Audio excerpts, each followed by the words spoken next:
Alors, 36e triathlon, Ah oui. je pense que tu dois en connaître un rayon, car tu étais à l'origine, il me semble, du triathlon. Tu peux nous dire des petites choses là-dessus? Oui, bien sûr. Donc une épreuve qui a démarré un peu du monde du kayak, dont je suis originaire, et une épreuve qui consistait à clore la saison, clore la saison du canoë-kayak, avec une épreuve un peu originale, qui était plutôt un duathlon au départ, et le jour où, l'année où on a pris la responsabilité de cette course, on a proposé un triathlon, donc une épreuve qu'on souhaitait conviviale, à faire en équipe, dans la bonne humeur pour finir la saison.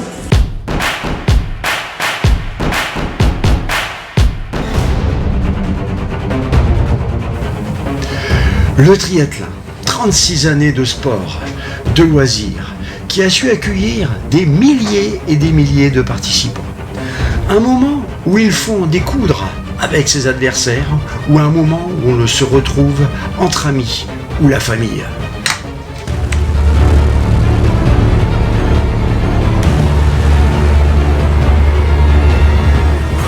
Les organisateurs sont là pour eux. Ça fait, on avait déjà fait cette course il y a 2 ans, et puis comme on habite pas loin et qu'on fait vélo et course à pied, on s'est dit que voilà, c'était l'occasion d'essayer de faire les deux sur une course. On improvisera le canoë. Et pour le canoë, on verra, on mettra peut-être une bouée, on finira la nage, on sait pas, on verra, mais voilà quoi, c'est histoire c'est pour se faire plaisir quoi. Eh ben ouais, une équipe, on est des tenniswomen à la base, donc là on s'essaye aujourd'hui au triathlon, on sait pas ce que ça va donner. Non, mais c'est une super organisation, il y a toujours une bonne ambiance, il fait un peu froid, mais une fois qu'on est parti, on est content d'y être, on se retrouve avec les copains et c'est génial de faire ça. Voilà. On a des monoplaces, mais. Après, ça sera surtout en ouais, parce que c'est pas que des vacances. J'ai pas intégré en fait, il faut la bateau. tout à l'heure. Donc il part en direction du Bellaton et il va rejoindre le parcours du Redlon au niveau de Saint-Jean-de-Gu et de l'usine Rose d'Elba. Bien, on a été étonné par le nombre de concurrents puisqu'on a quasiment 1000 concurrents et pas de pluie annoncée, le soleil pointe son bout du nez, donc toutes les équipes sont à pied d'œuvre. Donc pour l'instant, rien à signaler, tout se passe pour le mieux.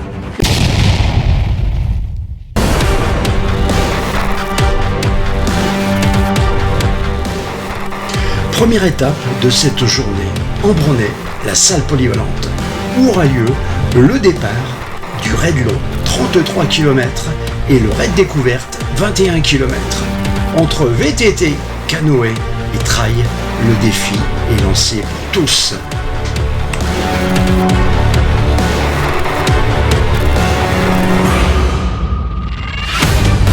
Cette édition 2021 était composée de 3 épreuves majeures, avec des parcours VTT de 21, 13 et 10 km, en canoë de 4 et 2 km, et en trail, course à pied de 8 km à 4 km.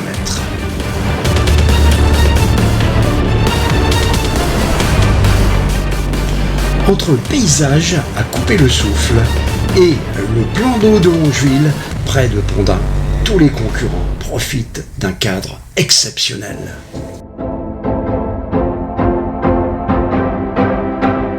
Durant ces épreuves, l'organisme a dû subir des efforts totalement différents, avec des températures d'automne.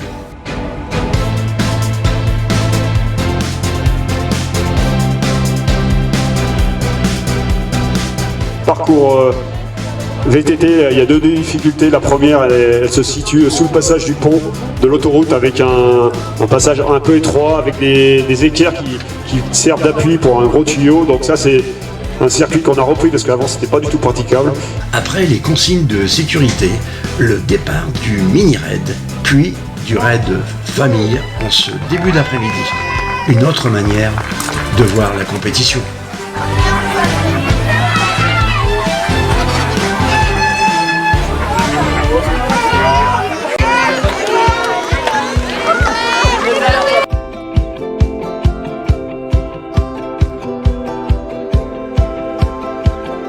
Voilà, Allez, c'est super. Non, mais c'est après. Au final, une équipe vainqueur de la meilleure manière du Redlon. Interview. En VTT, donc c'était cool. Après, on a fait un petit bonhomme de chemin tous les deux et on s'est fait super plaisir. Donc ça fait vraiment plaisir de partager ça en fin de saison. Après cette belle saison de Xterra qu'on a pu faire. On sort de VTT, mais je pense que tu t'es fait plaisir aussi un peu en canoë non plus, non? Ah, c'est peut-être ta discipline où je suis moins à l'aise. Ouais. Ah bon? Ah non, ouais, la famille Duprat, ils sont bons en kayak sauf moi. Avec Théo, c'est pas une partie de plaisir quand même, non? Bah, c'est effectivement, quand on est dans la roue, j'avais le capteur puissant, je voyais des chiffres, je savais pas si c'était l'altitude ou... C'était un peu étrange.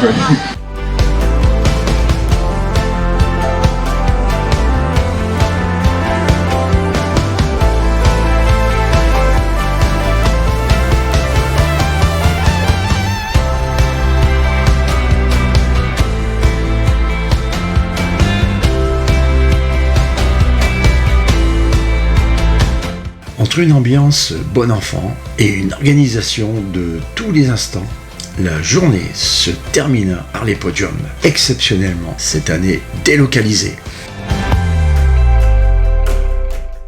Donc ce qui fait que deuxième, on va quand même les citer. Deuxième, alors l'équipe Mathès et Clem, donc Clément et Mathessia 2h41-23. Le troisième, donc Oups, c'est l'équipe avec Nicolas et Yann en 3h09-37. Voilà donc le podium de cette catégorie senior mixte. Alors attendez, ça va venir, on vous fait passer au grand. Mais redonnons la parole à Gilles Duprat, l'initiateur de ce triathlon. On s'est aperçu lors de la réunion avec les bénévoles que Thierry, donc le chef d'orchestre de ce triathlon, on voyait quand même qu'il galérait pour trouver des bénévoles. C'est sûr que par rapport il y a 36 ans et maintenant, qu'est-ce que tu peux nous dire justement par rapport à ces bénévoles? Je suis encore en activité professionnelle et je vois des entreprises qui sont en train de réfléchir à un mode de management organique. Alors qu'est-ce que ça veut dire? Management organique, c'est que l'organisation fonctionne comme le cœur humain, comme le corps humain, pas seulement le cœur, que tous les acteurs du corps viennent contribuer à la réussite de l'objectif. Alors pourquoi je dis ça? Parce que c'est qu'effectivement l'équipe qui était en place donc était composée en partie de la famille Duprat, mais aussi de gens qui nous suivent depuis longtemps et qui sont tous compétents dans leur job, savent ce qu'ils ont à faire et savent aussi venir en soutien d'un domaine où ils ont pris un peu de retard. Et là, c'est vraiment effectivement ce mode de fonctionnement que l'on a en place, hein, mais avec des gens qui, au fil du temps, 36 ans, ça épuise un petit peu. Et je pense que pour les gens entrants, je pense qu'ils ont un petit peu peur de se dire mais je ne serai pas à la hauteur, je ne comprends pas, j'ai peur de ne pas y arriver. Hein. Et je pense que c'est aussi pour ça qu'on a du mal à trouver de la relève, parce que les gens trouvent que la barre est un peu haute pour s'engager comme ça sur des domaines d'expertise qu'on a su construire au fil des années. Je pense que la tâche, les gens n'imaginent pas, ou imaginent la complexité d'une tâche entre autres administrative et aussi la nécessité de disponibilité en temps qu'il faut pour mener ce genre d'épreuve qui rebute souvent un petit peu les personnes qui pourtant auraient envie de s'investir dans l'organisation. Donc là, les choses sérieuses commencent, c'est le triathlon, donc dimanche. C'est bien ça? On est prête. Voilà, alors, dites-moi un peu comment vous êtes venu à être bénévole dans l'organisation du triathlon. Eh bien, c'est parce que nos enfants font partie du club et on a d'ailleurs déjà accompagné les enfants lors des stages. Et voilà, donc on avait envie d'aider encore plus à l'occasion de cette course. Voilà. Et vous, madame? Mais c'est pareil, depuis septembre, mes enfants font partie du club. Le triathlon, on connaît bien depuis des années, mais c'est la première fois que nous avons pu donner un coup de main, donc ça fait plaisir. Mais vraiment l'objectif c'est de le faire pour que les enfants puissent participer aux cours, pour pouvoir faire des voyages. Donc c'est vraiment pour aider la jeunesse qui adore le kayak à pouvoir se développer. Non, mais comme Marie, c'est que le fait d'être partie d'une association, il ne faut pas juste être consommateur, il faut s'impliquer et pouvoir donner un coup de main pour les enfants, pour la ville aussi, ça fait l'animation. Alors, ne soyons plus consommateurs. Longue vie au triathlon.